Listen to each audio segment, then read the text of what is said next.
वागर्थाविव सम्पृक्तौ वागर्थप्रतिपत्तये जगतः पितरौ वन्दे पार्वती परमेश्वरौ। ॐ सहना भवतु सहनौ भुनक्तु सह वीर्यं करवावहै तेजस्विनावधीतमस्तु मा विद्विषावहै। ॐ शान्तिः शान्तिः शान्तिः। इस आज के इस कार्यक्रम के मुख्य अतिथि के रूप में विराजमान सभा में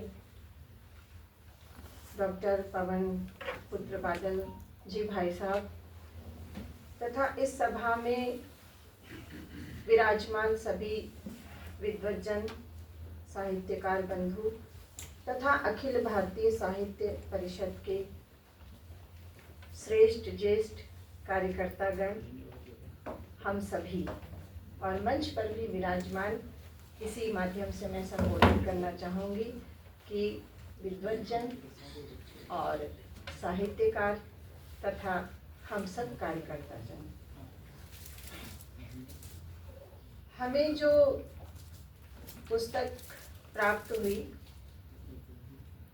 यह विनायक दामोदर सावरकर जी की हिंदुत्व नाम से। यह पुस्तक वीर सावरकर जी द्वारा रचित है। मैं थोड़ा सा वीर सावरकर जी के विषय में, हालांकि सभी लोग जानते हैं, लेकिन फिर भी मैं थोड़ा इनका परिचय संक्षेप में जो हमें उस पुस्तक के अंत में दिया गया था मैं कहना चाहूँगी कि आपका जन्म 28 मई 1883 को महाराष्ट्र के नासिक जिले के एक भगूर नाम के ग्राम में हुआ था और आपकी जो प्रारंभिक शिक्षा दीक्षा थी वह गांव में ही हुई थी और नासिक से आपने स्नातक की उपाधि प्राप्त की और 1906 में इंग्लैंड गए। वहाँ उन्होंने अनेक लेख और कविताएं भी लिखी। इसके बाद 1907 में उन्होंने 1857 की जो स्वतंत्रता क्रांति से संबंधित ग्रंथ थे उनको लिखना उन्होंने आरंभ किया और वीर सावरकर जी ऐसे प्रथम भारतीय नागरिक थे कि जिन पर हेग के अंतर्राष्ट्रीय न्यायालय में मुकदमा भी चलाया गया। वे ऐसे प्रथम क्रांतिकारी थे जिन्हें ब्रिटिश सरकार द्वारा 2 बार आजन्म कारावास की सजा सुनाई गई और ये ऐसे अद्वितीय साहित्यकार रचनाकार थे जिन्होंने लेखन सामग्री के अभाव में अंडमान निकोबार में जो सेलुलर जेल है वहाँ पर उन्होंने कीलों से, कांटों से तथा अपने नाखूनों से उनकी दीवारों पर साहित्य का सृजन किया और उनके साथ जो सह कैदी थे उनको उन्होंने देशभक्ति से ओत-प्रोत ऐसी हजारों कविताएं उनको रटवा दी और वर्षों तक उन्होंने कंठस्थ करवाया और उनके माध्यम से उन्होंने उस कविताओं को देशवासियों तक पहुंचाया। आप ऐसे प्रथम भारतीय लेखक रहे जिनकी पुस्तकें प्रकाशित होने से पूर्व ही सरकार द्वारा जब्त कर दी गई। वह एक स्वतंत्रता सेनानी, राजनीतिज्ञ, समाज सुधारक तथा बड़े साहित्यकार थे और हिंदुत्व दर्शन के वह सूत्रधार थे। अंडमान और रत्नागिरी की कालकोठरी में रहकर उन्होंने अनेक पुस्तकें जैसे कमला, गोमांसक और विरोधोच्छ्वास तथा पद पातशाही, उत्तर क्रिया तथा हिंदुत्व आदि जैसे ग्रंथों की आपने रचना की और आपका महाप्रयाण 26 फरवरी 1966 को हुआ।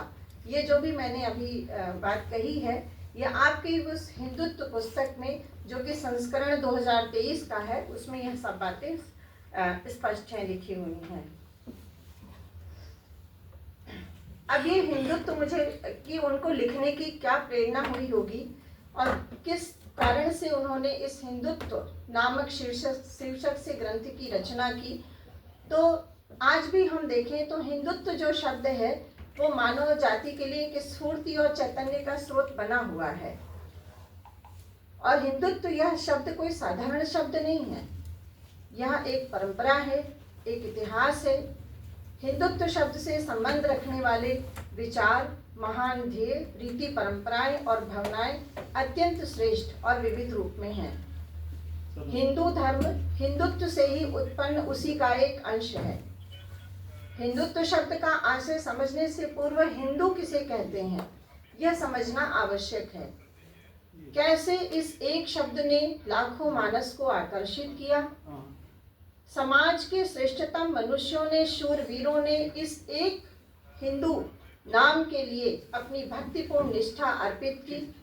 आज भी जो एक रहस्य की भांति है, और इस रहस्य को जानना हम सभी मानव जाति के लिए आवश्यक है। हिंदुत्व नामक यह जो पुस्तक है, ये प्रखर राष्ट्र चिंतक विनायक दामोदर सावरकर जी की लेखनी से निकलकर हिंदुत्व के संपूर्ण रूप को परिभाषित करती है। अतः हम सभी मानव जाति के लिए यह चिंतन परक ग्रंथ आद्योपांत पठनीय है, मननीय है, विचारणीय है तथा अनुकरणीय भी है। इसके विषय में हम बहुत संक्षेप में बात करेंगे। अगर हम इस पुस्तक की अनुक्रमणिका देखें, इसमें 120 पेज हैं जो पुस्तक मुझे प्राप्त हुई थी। इसमें अध्याय की बात नहीं है, भागों की बात है, जो कि 8 संदर्भ सूची सहित 8 भागों में विभाजित है। और इसके अंतर विभाग भी हुए हैं जो 102 के लगभग हैं। कहते हैं कि जी हाँ, हम हिंदू हैं। हिंदू कहलाने में हम सदैव एक गर्व का अनुभव करते हैं, क्योंकि कुछ शब्द ऐसे होते हैं जो अत्यंत गूढ़, विशाल और अमूर्त सिद्धांत के स्पर्श से महत्वपूर्ण बन जाते हैं। उनका स्वतंत्र अस्तित्व होता है और समय के साथ वे पुष्ट होते हैं। हिंदुत्व एक ऐसा शब्द है जो संपूर्ण मानव जाति के लिए आज भी विशेष रूप से चैतन्य का स्रोत बना हुआ है। इसके साथ ही यह हिंदुत्व शब्द अत्यंत प्रभावी और सूक्ष्मतम भी है, परंतु यह जितना क्रांतिकारी है उतना ही भ्रांतिकारी भी है, ऐसा वीर सावरकर जी अपनी पुस्तक में लिखते हैं। और यह सुस्पष्ट भी है। इसी कारण हिंदुत्व शब्द का स्पष्ट अर्थ ज्ञात करना कठिन हो जाता है।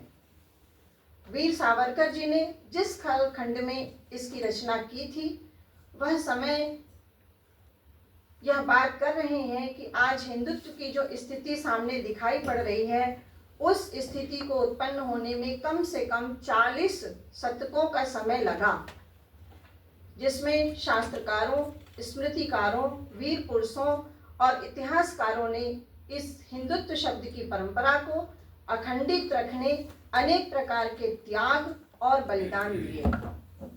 उन्होंने अपना पूरा जीवन लगाया, प्रखर चिंतन किया। इतिहासकारों ने इतिहास लेखन का कार्य किया, वीरों ने युद्ध किए और अपने प्राण भी गंवाए।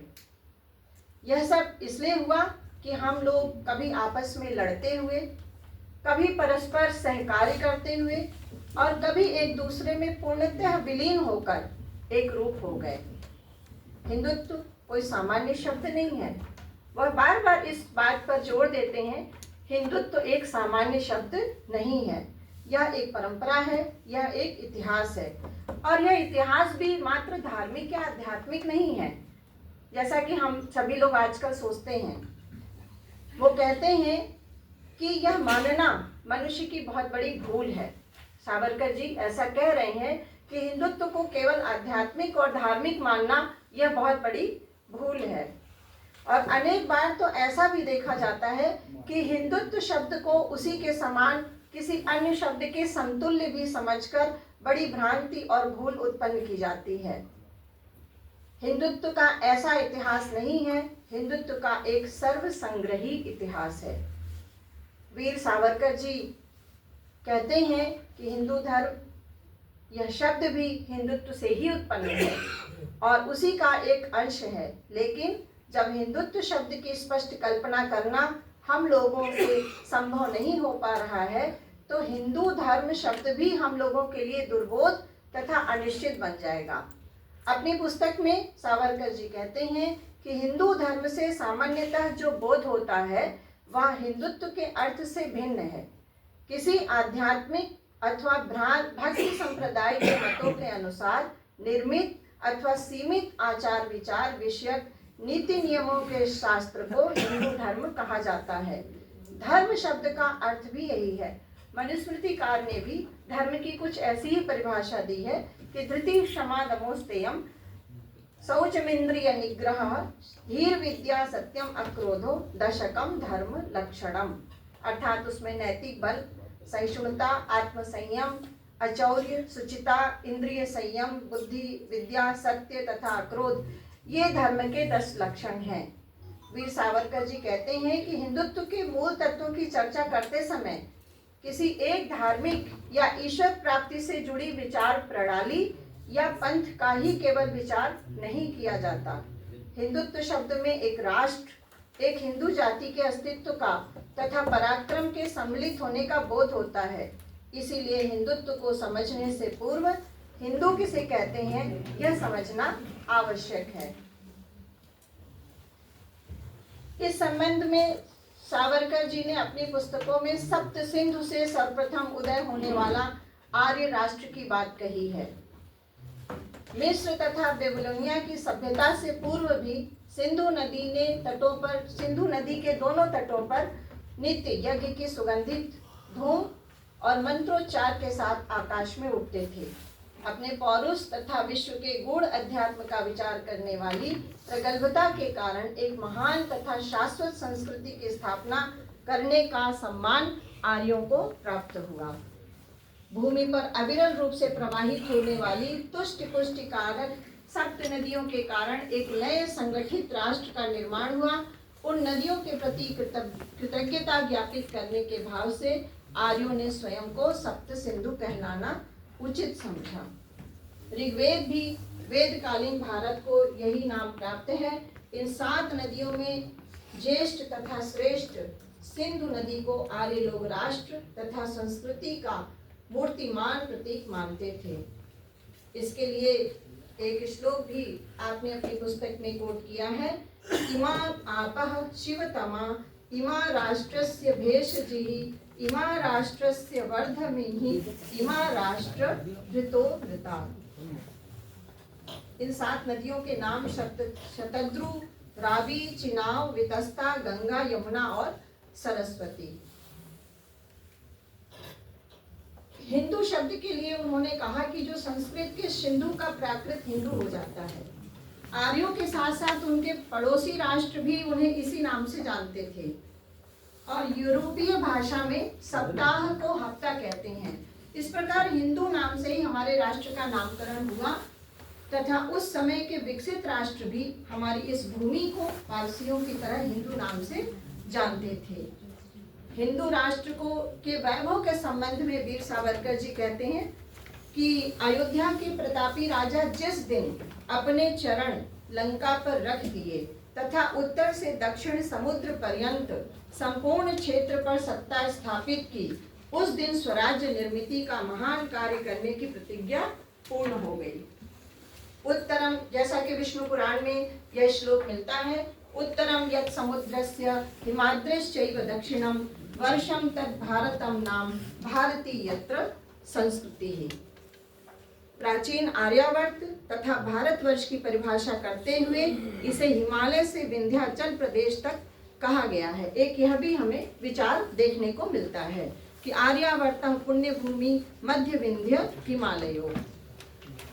इस प्रकार से बौद्ध धर्म के उदय और उसके राजनीतिकरण के ह्रास के कारण, इन दोनों ही कारणों से संपूर्ण विश्व में हिंदू अधिक प्रबल हुआ, क्योंकि बौद्ध धर्म के उदय से पूर्व हिंदुओं के संबंध अन्य देशों से अबाधित थे।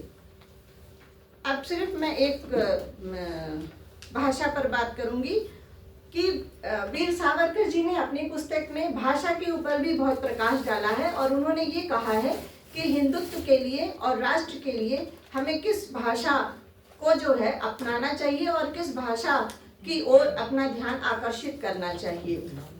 उन्होंने कहा है कि संस्कृत ही देश की भाषा है और वह हिंदुओं की वाङ्मय संपत्ति है।